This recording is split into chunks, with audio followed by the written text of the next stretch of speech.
Sequência do Santo Evangelho segundo São João. Naquele tempo, os judeus de Jerusalém enviaram sacerdotes e levitas a João para lhe perguntarem: quem és tu? Ele confessou e não negou. E confessou: eu não sou o Cristo. Perguntaram de novo: quem és tu então? És tu Elias? E ele respondeu: não sou. És tu o profeta? E ele respondeu: não. Disseram, pois: quem és tu então, para que possamos dar uma resposta aos que nos enviaram? Que dizes de ti mesmo? E ele declarou: eu sou uma voz que clama no deserto. Aplainai os caminhos do Senhor, como disse o profeta Isaías. E estes que tinham sido enviados eram da seita dos fariseus. Voltaram ainda a interrogá-lo, dizendo: como batizas tu, se não és o Cristo, nem Elias, nem o profeta?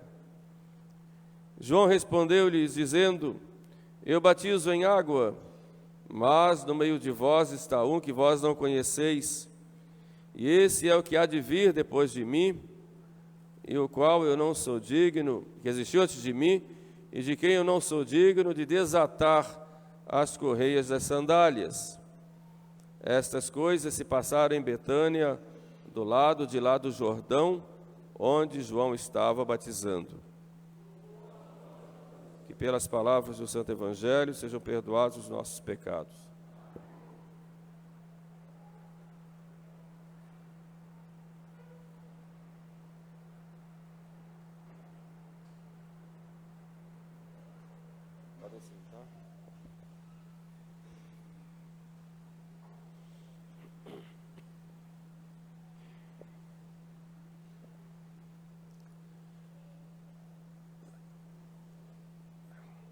Tomar conta da menina, senão não vai dar. Segura a criança e fica com a criança.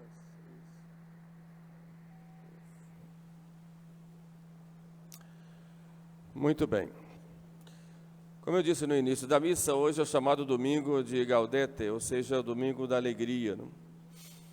E a igreja então nos dá algumas orientações a respeito desse espírito de alegria dentro da penitência. Então São Paulo começa falando: alegrai-vos sempre no Senhor. Mais uma vez eu vos digo: alegrai-vos.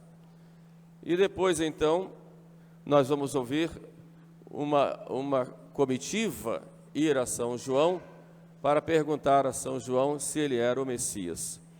Então vamos pegar esses dois pontos e fazermos juntos uma meditação, vendo o que é que a igreja quer de nós no dia de hoje. Alegrai-vos sempre no Senhor. Mais uma vez eu vos digo: alegrai-vos. O Evangelho é Evangelho sempre da alegria. Quando o anjo anunciou a Maria, ele disse: alegra-te, cheia de graça, o Senhor é contigo. Esse é o primeiro motivo da alegria. Nossa alegria tem uma causa, é a presença de nosso Senhor nas nossas vidas. Quando o anjo anunciou aos pastores que havia nascido o Salvador, eles disseram: eis que vos anuncio uma boa nova que será alegria para todo o povo. E dá o motivo: porque na cidade de Davi nasceu o Salvador, que é o Cristo Senhor. E São Paulo, na epístola de hoje, nos falou: alegrai-vos sempre no Senhor, porque o Senhor está perto. De modo, qual é o motivo da nossa alegria? Não é a alegria que o mundo nos promete, uma alegria de ter muitos bens, de ter muitos amigos, de ser louvado, honrado pelas pessoas, de ter muito dinheiro. Não é essa alegria de passar uma noite de festas, bebendo, pulando. É a alegria verdadeira que nosso Senhor nos vem trazer, é a alegria da presença dEle. É a alegria que Ele nos traz quando Ele nos liberta da escravidão do pecado, nos liberta da morte e nos dá uma nova vida, uma nova visão da vida, para que possamos viver na verdadeira paz, na verdadeira tranquilidade interior que vai se expressar exteriormente. Esta alegria, ninguém pode tirar, que é a alegria que nosso Senhor nos dá. E Jesus Cristo, já na última ceia, vai dizer aos apóstolos: no mundo tereis aflições, vós ireis chorar, enquanto o mundo há de se alegrar. Mas a vossa tristeza se converterá em alegria. E dá o exemplo da mulher que vai dar à luz. Ela fica triste e chora por causa das dores, mas depois que nasce o filho, ela se esquece de todo o sofrimento e se alegra, porque deu à luz ao mundo uma pessoa, um homem, ele diz. De modo que a nossa alegria, ela é independente se há sofrimento ou não, porque na verdade, para o cristão, o próprio sofrimento é motivo de alegria, porque na medida em que nós sofremos e unimos os nossos sofrimentos aos sofrimentos de Jesus, nós somos alegres porque nossa vida passa a se identificar com a vida do próprio Cristo. Por isso vai dizer São Francisco, quando pergunta ao irmão Frei Leão qual é a verdadeira alegria, e vai citar uma série de exemplos, quando chegarmos no convento e fomos escorraçados, jogados fora, e estávamos com fome, estávamos cansados, estávamos amargurados, estávamos cheios de molhados, encharcados da chuva, por causa da chuva, e mesmo assim nós nos sentimos felizes. Eis aí a nossa verdadeira alegria, porque a alegria verdadeira está em nós nos tornarmos semelhantes a Jesus. Por isso dizia Santa Teresa: ou sofrer ou morrer. Para o cristão, alegria e cruz não são contrárias, não são antagônicas. Alegria e cruz caminham juntas, porque a nossa alegria está no fato de nós termos nosso Senhor. Alegrai-vos sempre no Senhor, o Senhor está perto, Ele é nossa alegria. E falando sobre isso, é preciso nós refletirmos a respeito dessas alegrias que o mundo promete para nós. Aqui na igreja nós temos muitos jovens que vocês convivem aí no mundo, e muitas vezes são tentados a fazerem muitas coisas, e são chamados a fazerem coisas boas e coisas ruins também. E ficam perguntando: padre, nós jovens, nós podemos nos divertir? É claro que o lazer, o divertimento é até necessário. É como uma gota de óleo que eu coloco na máquina para lubrificar. Se a máquina trabalha, não tem óleo, ela vai se estragar. Então, esse lazer, esse divertir-se, isso é normal e até necessário para relaxar o espírito, essa gota de óleo. Mas eu não posso encharcar óleo na máquina, porque a máquina vai se estragar também. Por isso, o divertimento em excesso é colocar óleo demais. Mas que tipo de divertimento eu posso ter então, padre? Há 3 tipos de divertimentos. Ou um divertimento bom. Vou ler um livro, por exemplo, Uma Vida de um Santo. É um momento de lazer, eu vou relaxar, bom. Vou assistir a um filme que me construa, que me oriente, um divertimento bom.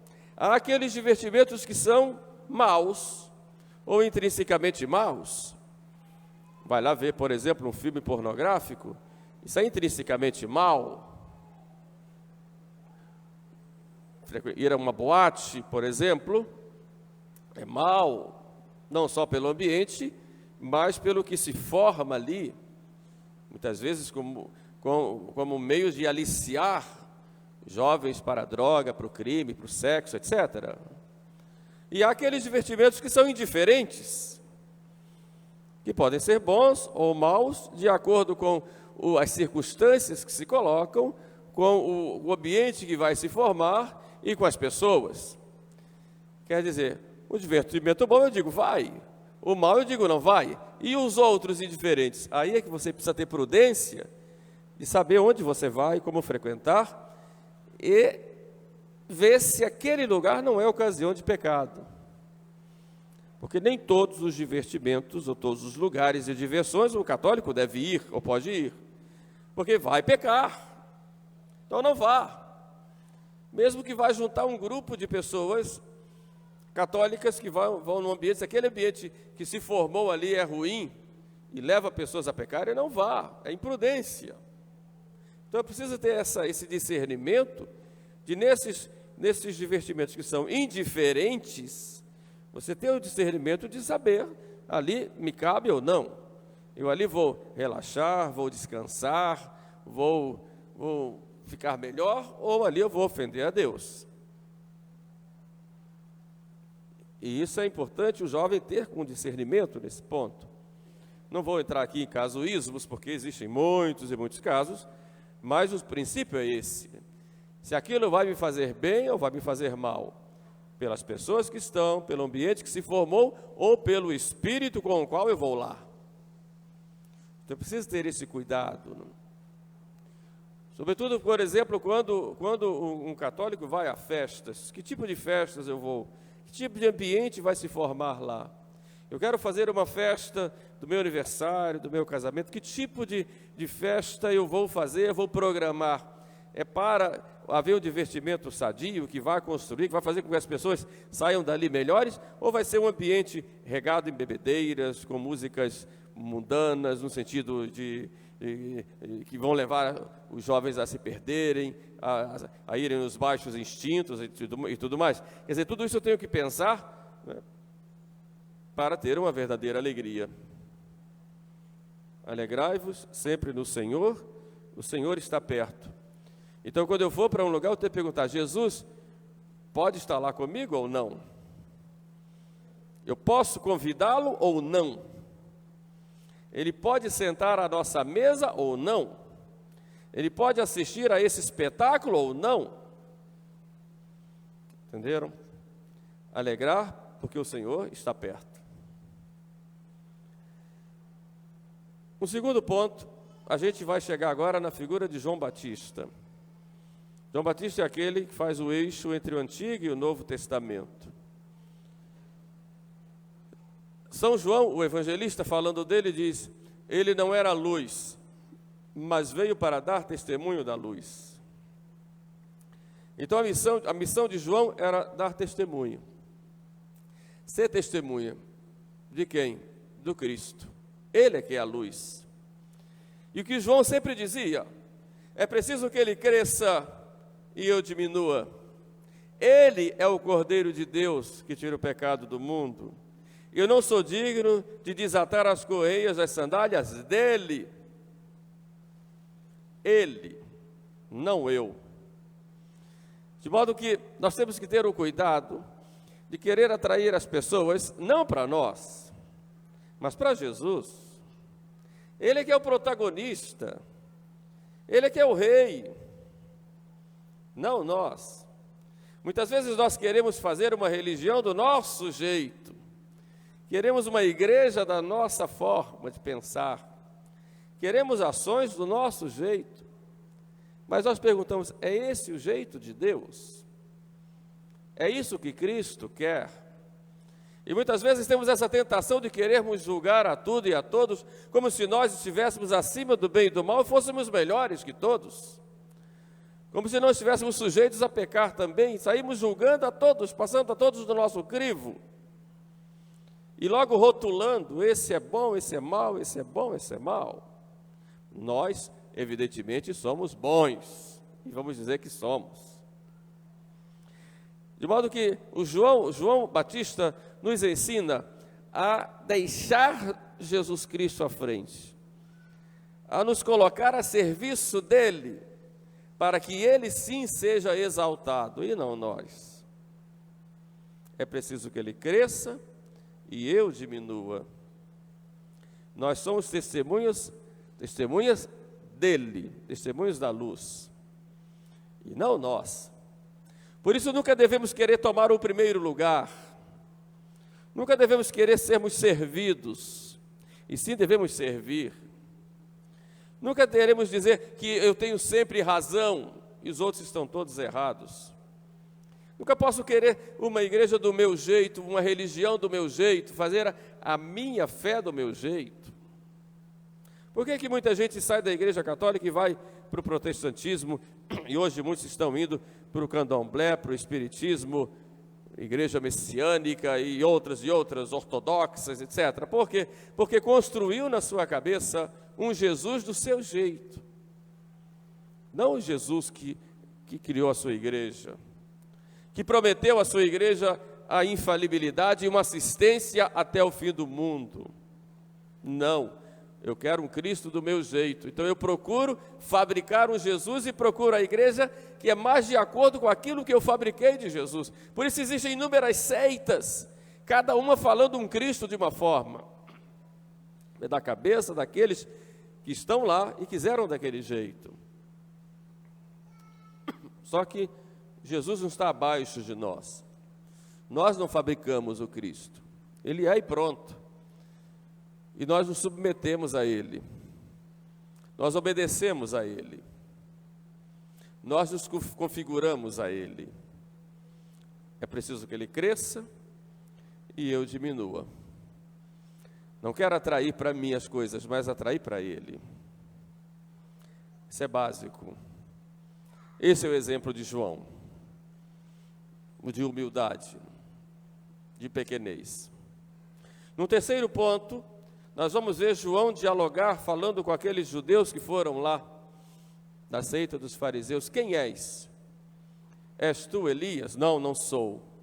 És tu profeta? Não, não sou. Quem és? Eu não sou o Cristo, ele diz.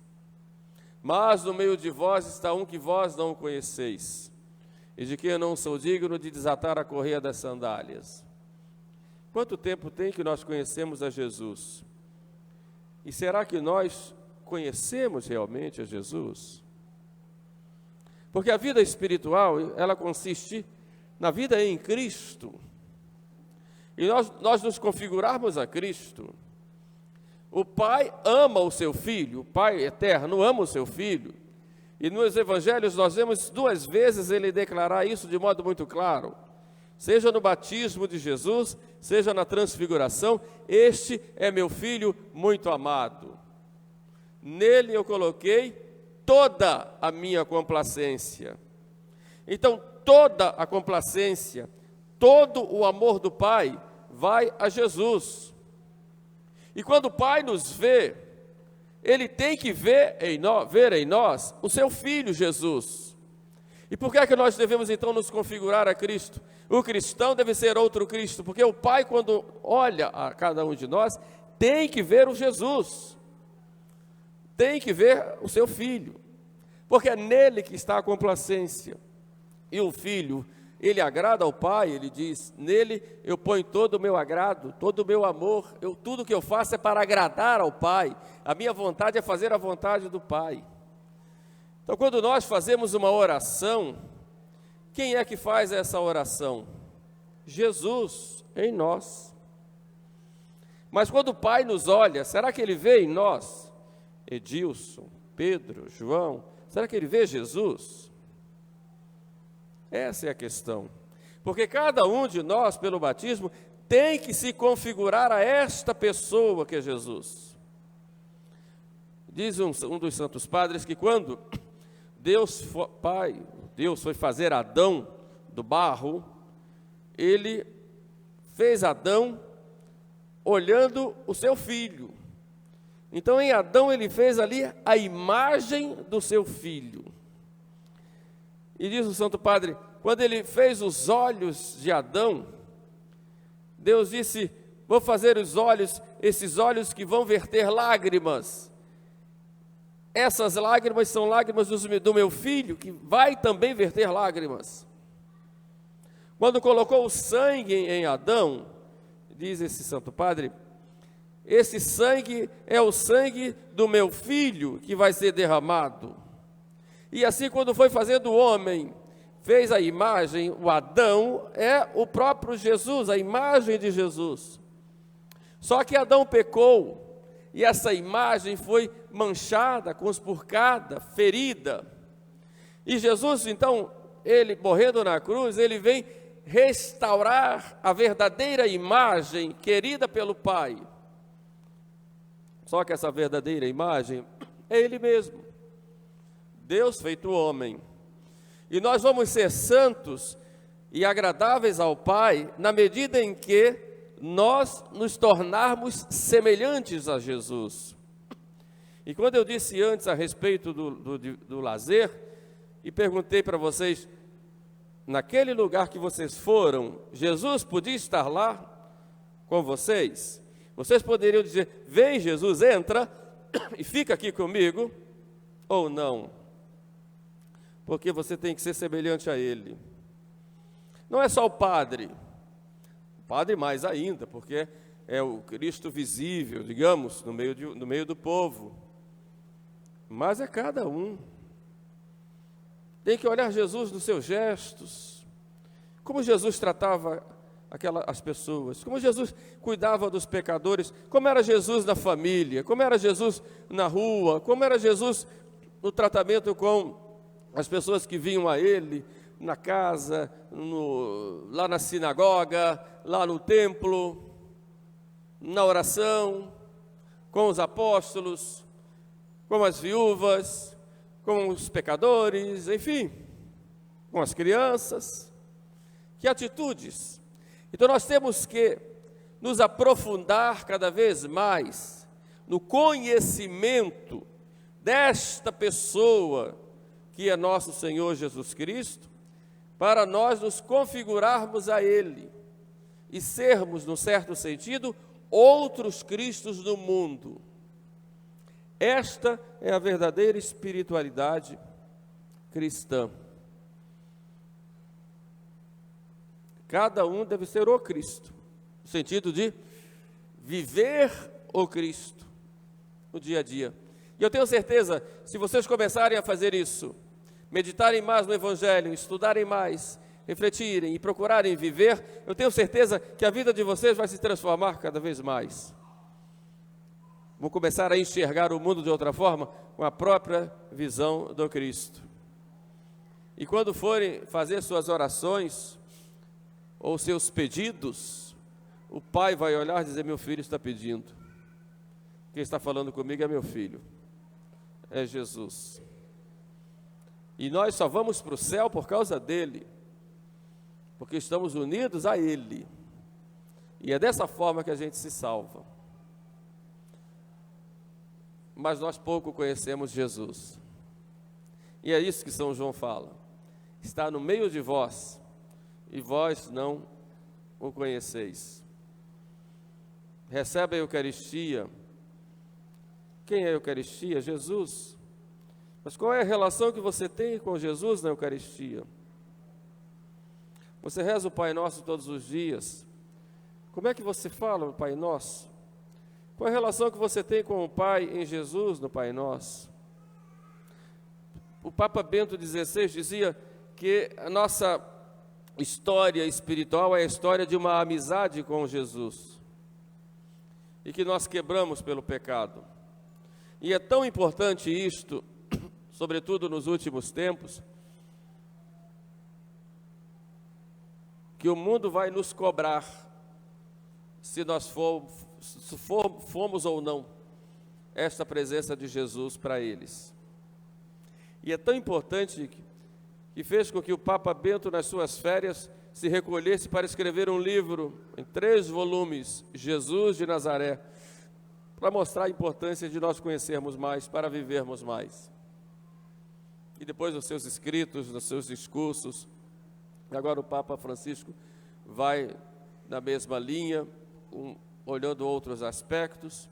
O fato é que nós precisamos conhecer mais Jesus. É esse Jesus que nós vamos receber no Natal, e de que tanto ouvimos falar. Por isso, nesse dia da primeira comunhão das nossas crianças, que essas crianças cresçam a cada dia mais no amor de nosso Senhor, e nós todos procuremos olhar esse exemplo, lembrar também do dia da nossa primeira comunhão, éramos tão puros e muitas vezes nos perdemos, né? Que possamos voltar a esse dia, ao menos pela imaginação, e renovar aquela promessa de amar a Jesus, nosso Senhor, por toda a nossa vida. Peçamos, pois, a Santíssima Virgem Maria, nossa mãe, que trouxe Jesus para nós, para que ela gere de novo o seu Filho em cada um de nós. Louvado seja nosso Senhor Jesus Cristo.